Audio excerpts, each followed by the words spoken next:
করেছেন সেই চর্চার মধ্যে আছে সায়েন্স, বিজ্ঞান, আছে ম্যাথমেটিক্স, অঙ্ক, আছে মেডিসিন, ঔষধি, গাছগাছরা থেকে নানান রকমের ওষুধ তারা তৈরি করতে পারতেন, আছে শল্য চিকিৎসা, সার্জারি, আছে তোমার নানান রকমের জাগতিক যে ঘটনাবলী, অ্যাস্ট্রোলজি থেকে আরম্ভ করে এই সব জিনিস তারা চর্চা, অ্যাস্ট্রোনমি, তাদের চর্চার ক্ষেত্র বিপুল, বিপুল তার বিস্তার।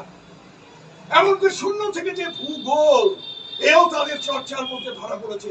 এবং মহাজাগতিক জাগতিক যে সমস্ত গ্রহ নক্ষত্রের চলাফেরা কোন রকম যন্ত্রপাতি ছাড়াই, ভেবে দেখো আশ্চর্যজনক ব্যাপার যে তারা তাদের গতিবিধি অনুধাবন করতে পেরেছেন। সূর্যের চারপাশ দিয়ে যে পৃথিবী সহ অন্যান্য গ্রহরা ঘোরে, সেটা তাদেরই চর্চার মধ্যে এসেছে। কিন্তু কেবলমাত্র বিজ্ঞান দিয়েই তো একটা সমাজের মানুষের বিকাশ ঘটে না। তার জন্য চাই আনন্দময় একটা পরিবেশ। সেটা হচ্ছে যে চর্চা, বলা চর্চা, যেখান থেকে মানুষের কল্পনা শক্তির বিকাশ ঘটে, ভেতরের সুকুমার বৃত্তিগুলো যাতে বেরিয়ে আসে, সেদিকেও তারা নজর দিয়েছেন বিজ্ঞানের পাশাপাশি। আর সেই কারণেই চিত্রকলা, ভাস্কর্য, সঙ্গীত, নৃত্য, এই সমস্ত জিনিস এসেছে। এবং নাট্যশাস্ত্রের মধ্যে এই বিভিন্ন কলা একত্রিত হয়ে একটা সম্পূর্ণ চেহারায় সমস্ত অঙ্গগুলোকে পুষ্ট করে উপাধিও করে পরিবেশন করার কথা তারা ভেবেছেন। যেহেতু নাটককে বলা হয় কম্পোজিট আর্ট, তাহলে দেখো এইভাবে আমাদের দেশের প্রাচীন কালের বেদ উপনিষদের যুগের মানুষের চিন্তা চেতনায় কতখানি উন্নত ছিল। আর সেই উন্নত চিন্তা ভাবনার পর্বকে, যুগকে আমরা কি বলি? সোনার পাখি। সোনার পাখি যুগ। আর সেই সোনার পাখির আকর্ষণে বিদেশ থেকে দলে দলে সমস্ত ছেলেরা আসতো শিক্ষা গ্রহণ করতে। আচ্ছা, কচ্ছপ ঠাকুর, এই শিক্ষা গ্রহণ করতে তারা আসতো। এবং আসতো কোথায়? তাদের জন্য তৈরি হয়েছিল এবং আমাদের দেশের মানুষের জন্য ওই সমস্ত যে জ্ঞান বিজ্ঞানের যে চর্চা, সেগুলো যাতে তারা গ্রহণ করতে পারে, তার জন্য ভুবন বিখ্যাত সমস্ত বিশ্ববিদ্যালয়, শিক্ষা প্রতিষ্ঠান, তক্ষশিলা, বিক্রমশিলা, দেখো কিভাবে নাটক তোমাদেরকে টেনে এনেছে, নাটকের আকর্ষণ সবাইকে টেনে এনেছে এর ভেতরে নিজের থেকে বলে বসতে নালন্দা।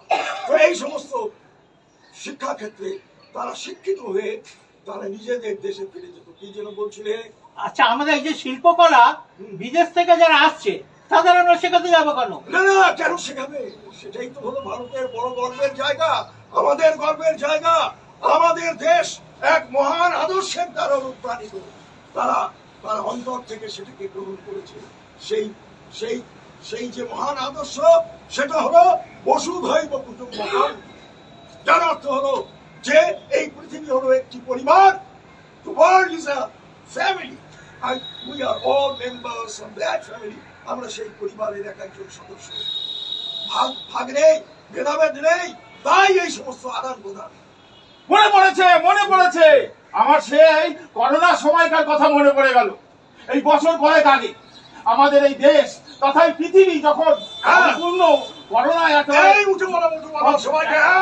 জর্জরিত, তখন আমাদের দেশ ভারতবর্ষ এই করোনার প্রতিষেধক আবিষ্কার করে। তারপর সেই প্রতিষেধক আমাদের দেশের মানুষকে দেওয়ার সাথে সাথে পৃথিবীর সমস্ত মানুষকে সেই প্রতিষেধক দিয়েছিল আমাদের এই দেশ ভারতবর্ষ। এই হলো আমাদের আদর্শ। তাই তো কবি আমাদের বলেছেন, দিবে আর নিবে, মেধাবী নিবে, যাবে না ফিরে, আজি ভারতের মহামানবের সাগর। কিন্তু সেই দিন কি আমাদের আছে? আছে কি সেই দিন? আমরা যে দেখছি সেই দিনটা আছে নেই। সেই সোনার পাখি তো পাইছে না। সোনার পাখি হারিয়ে গেছে সেই গান থেমে গেছে। আচ্ছা কত ঠাকুর, সেই গান থেমে গেল কেন? কেন হ্যাঁ, কেন জানতে চাইছো? কেন থেমে গেল সেই গান? হ্যাঁ বাপ, বাপ, তোমার বাপ, আমার বাপ, আমাদের চারিদিকের মানুষের বাপ, তাদের বাপের জন্য বাকি গন্ড আনা হয়েছে, সঙ্গীত হারা হয়েছে।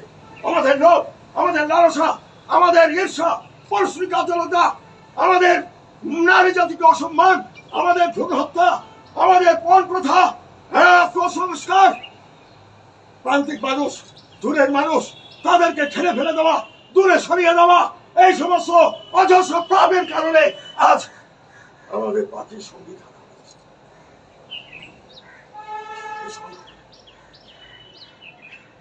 আমরা আমাদের সর্বজনীন প্রশ্ন করেছি। এখন শুধু এভাবে চুপ করে থাকতে হবে। প্রশ্ন করো। তাহলে সেই সোনার পাখি ফিরে আসবে কিভাবে? নিশ্চয়ই এই প্রশ্নটাই আমি প্রত্যাশা করছিলাম তোমাদের ভেতরে।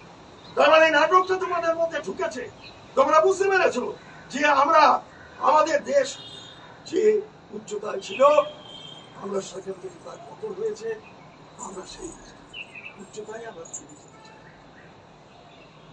উপায় একটাই, যে কারণগুলোর জন্যে, যে পাপের জন্যে, যে অনাচারের জন্যে আমরা